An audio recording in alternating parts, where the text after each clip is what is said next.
Hello guys, welcome to my new video, and today we'll be talking about Restoration Shamans. Now, if you follow the YouTube channel, you probably noticed that I've decided to main Resto Shaman in Shadowlands, and this video is going to be talking about some of the reasons why I chose this blue class. I'll be talking about things like raiding, mythic plus, covenants, legendaries. I'll be talking about things like conduits as well, and I'll cover things that I really enjoyed in my testing. Again, this does not mean that the things that I show in the video are going to be the best. Keep in mind, this is the beta and anything can and will change, but we'll go through my journey in terms of what I enjoyed the most about this class and why I decided to main Resto Shaman in Shadowlands. In terms of Resto Shaman changes to receive quite a new abilities. Now, not a lot of them are actually going to influence your rotation in a meaningful way. So first of all, you got things like Flamethrower Weapon, which you put it on your weapon. You got things like Frost Shock. You got things like Lightning Shield. You got things like Primal Strike. An instant weapon strike that causes a certain amount of physical damage that you might not even have it on your action bars. But outside of those, you got certain abilities that are going to influence your rotation in a meaningful way. Things like Earth Shield is now going to be baseline. Now you can see it on my grid too. I have an indicator that shows how many stacks I have left, and I recommend you do the same kind of thing because this is going to be your bread and butter type of ability. So I also have an indicator that if I'm in combat and I don't have Earth Shield on anybody in the party, it's going to kind of do a bouncing thing and it's going to show me. Because like I mentioned, this is going to be something that you need to maintain. You need to maintain Earth Shield on a tank, and in the same way, you got Water Shield, and you need to make sure that Water Shield is on yourself as well. So all of a sudden, you got these two new abilities that you need to keep track of. They don't really influence your rotation in a very meaningful way. It's just something that you need to make sure that you maintain as much as possible. So all of a sudden, you get another tool that's going to give the whole raid or party members increased mana regeneration. Now the range is quite small for this, so if you do end up using it, you need to make sure that hey, you're within the range and maybe telling your Discord group, I'm about to use Mana Tide Totem, make sure to get close to me, make sure to get close to the totem in order to get this boost to mana. If you enjoyed Resto Shaman in BFA, you're gonna enjoy Resto Shaman in Shadowlands. You didn't get a huge rotation altering changes. The healing playstyle is still somewhat similar. There has been tuning in terms of talents, and all of a sudden maybe certain other talents are going to make a comeback, which is going to be interesting, and there are certain covenants that might fill in the weaknesses the Resto Shamans had. But let's talk about what is the niche of Resto Shaman. So if you're joining Shadowlands for the first time ever and you're not sure what healer to play, Resto Shaman has historically been a great stacked AoE healer. You have things like Healing Rain, where people need to stand in and you heal them. This is an iconic ability that kind of brought me into Shamans because I really enjoy this in raids. There's something about it. Now in terms of rotation, it's not that intricate. You just keep it up where people are stacked. You also have things like Chain Heal, and again, you have Cloudburst Totem. In terms of talent choices that I want to cover maybe in raids that I've been testing out. Again, I'm not saying this is going to be the best, but look at the utility that your talents provide. You have things like Ancestral Protection Totem, which again, I have to mention, historically speaking, has made certain fights very cheesable and made certain fights or Resto Shamans being biz healers for those raid tiers. A prime example would be BOD, Jaina, where Ancestral Protection Totem, which basically gives you a free power res, was used by a lot of raiding guilds to bring back your tank after they died, reset their stacks, and all of a sudden Resto Shaman was like the best healer. No matter what, bringing APT, Ancestral Protection Totem, was really, really strong. Whether there's going to be moments where you can do that in Castle Natcha, I'm not 100% sure. But if there is, without a doubt, Resto Shaman is going to be very, very strong.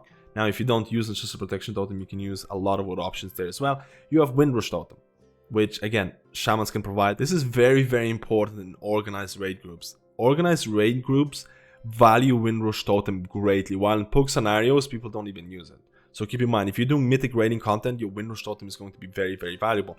And then you have, Cloudburst. And the most interesting part about talent choices in Shadowlands for me in terms of Resto Shaman is that the tier 50 row is going to be a lot more competitive. High Tide got a nerf. All of a sudden now, heals for an additional 10%, used to be 20%.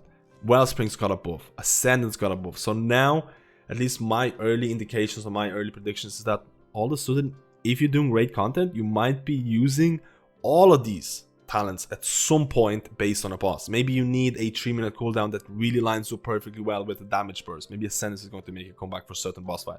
Maybe the fight is relatively spread and you can't really make use of your Chain Heal. Maybe you want to get Wellspring in there.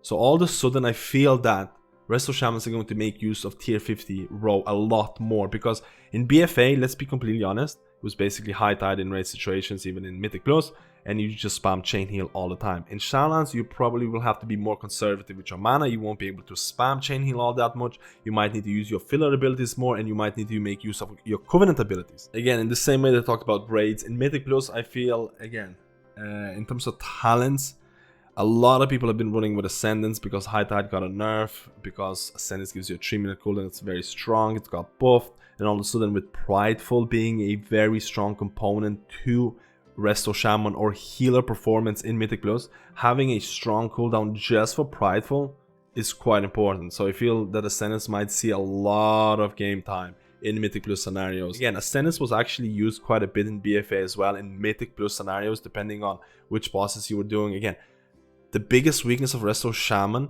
in Shadowlands and BFA is spread AoE healing. When everyone in the group is taking an equal amount of damage and everyone's really far away from each other.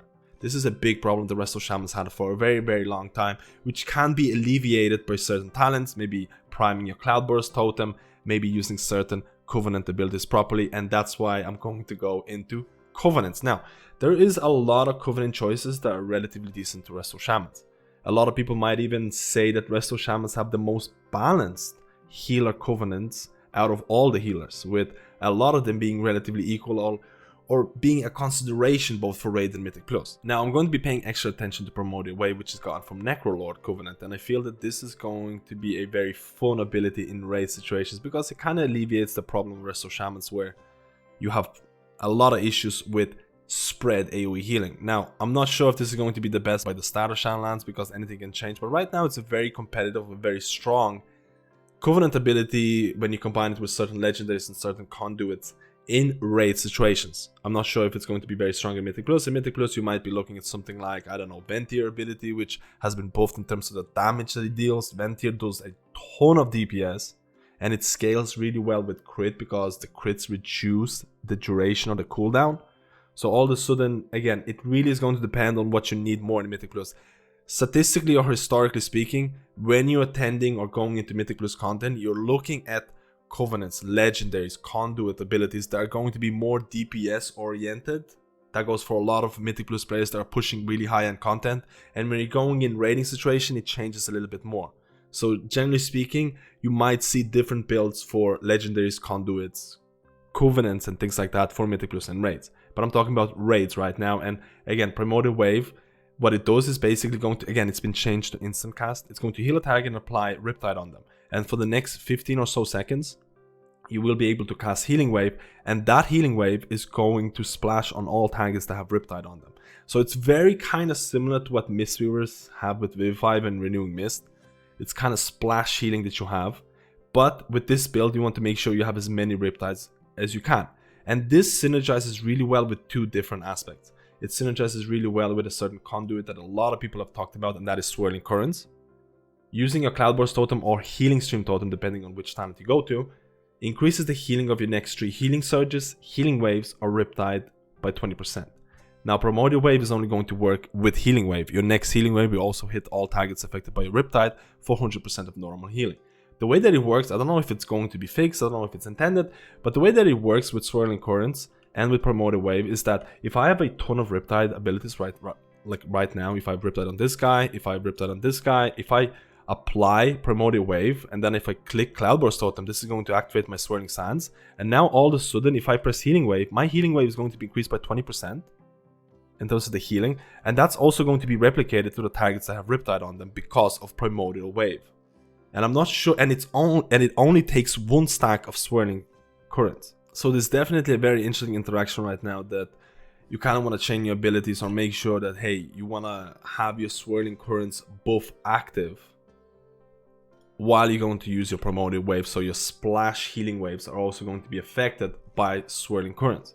And again, not sure if this is going to work like this all the time. This build also has a very interesting synergy with Jonath's, which again, Healing Wave and Healing Surge increases the healing done by a chain heal by 10%, stacking to 5 times. So if you have Riptides on a lot of targets and you're about to use a Primordial Wave, after using Primordial Wave, after using Healing Wave is going to be replicated on targets that have Riptide. And Jonath's is going to stack or give you a stack every time you use Healing Wave up to 5, which is going to increase your chain heal. So this is very easy to achieve in raid situations in Mythic Plus, where you apply, let's say, Riptide on this target, use Primordial Wave on myself, it's going to apply Riptide here, and then all of a sudden I'm going to use Healing Wave, and now my Jonas is going to have 3 stacks instantly. I got 3 stacks because I applied a Riptide on this guy, Riptide on myself, I used Healing Wave, and Healing Wave splashed off on myself a second time, and it splashed off on this person because they had Riptide, and I got 3 stacks. In raid situations, getting 5 stacks of Jonas is very, very easy. Now, the legendary that's paired up really well with Primordial Wave at this given point is not really Jonas, but again, we'll have to see. A lot of people have been talking about the legendary for Riptide. Every 4 casts of Riptide also applies Riptide to another friendly target near your Riptide target. So all of a sudden you're getting this Riptide build. The more Riptides you get, the more splash healing you can do with Primordial Wave. If you combine that with Swirling Currents, and if you use a Cloudburst or Healing Stream Totem during that time, your splash healing is going to be amplified. Very, very cool. Another legendary that a lot of people have been talking about is the Mana Tide Totem, which again, I'm not sure if it's going to be really strong, because again, it really depends on the damage patterns, but this is something that's going to give you an insane amount of burst potential. After using Mana Tide Totem, the cast time of your Healing Wave and Chain Heal is reduced by 50%, and mana cost of Chain Heal and Healing Wave is reduced by 100% also for 10 seconds. So Mana Tide Totem has a 3-minute cooldown. This is going to give you a huge burst every 3 minutes. And in raid situations, this might see a decent usage. So again, there is a decent amount of set of legendaries that you can use. Like I mentioned before, the different talent choices, especially in tier 50 row in terms of Wellsprings, High Tide and Ascendance, makes me feel pretty cool, because you're going to have more choices for different scenarios, and you're going to have to actually think about what's going to fit Resto Shaman better in terms of the different chains of rotation, or how you're going to chain your healing spells in order to provide the most healing. Primordial Wave feels the most fun for me. I've talked about Ventier ability, Chain Harvest. I think it's a very strong ability, especially for Mythic Plus scenarios, because it gives you a ton of damage. It's been buffed in terms of the damage. In terms of usage, I don't find it all that interesting. I have been using Vesper Totem, and I found Vesper Totem to be interesting both in Mythic Plus and raids. Again, like I mentioned, a lot of the Covenant abilities for Resto Shamans is very well balanced. So it might come down to which content you prefer doing, which Covenant you like more. In terms of my enjoyment, Primordial Wave with the Riptide build has given me a lot of joy in terms of optimizing this healing, in terms of using Swirling Currents, Conduit as well, and all of a sudden Resto Shaman feels like a, I'm not going to say new class, but it feels a little different, a little more complex. It adds more complexity in terms of how do you optimize your Ascendance with this, how do you optimize your Wellsprings maybe, and things like that. So my general consensus of Resto Shamans is like this. If you want to push really high-end mythic raiding content, I think Resto Shaman has a chance of being, or considered as one of the strongest raid healers for Castle Natria if nothing changes, nothing crazy changes. Their HPS on top of the crazy utility they provide, on top of the extra utility through things like Mana Tide Totem, it's just insane. I think very few healers get close to the utility that Resto Shamans provide. In terms of Mythic Plus, it's a lot harder.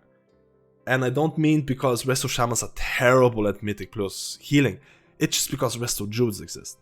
If Resto Druids were not there, I think the Resto Shamans would be a lot more competitive. It just feels like Resto Druids are just the absolute kings of Mythic Plus content, and a lot of high-end Mythic Plus pushers are just heading towards Resto Druid and forgetting about all other healers in the path.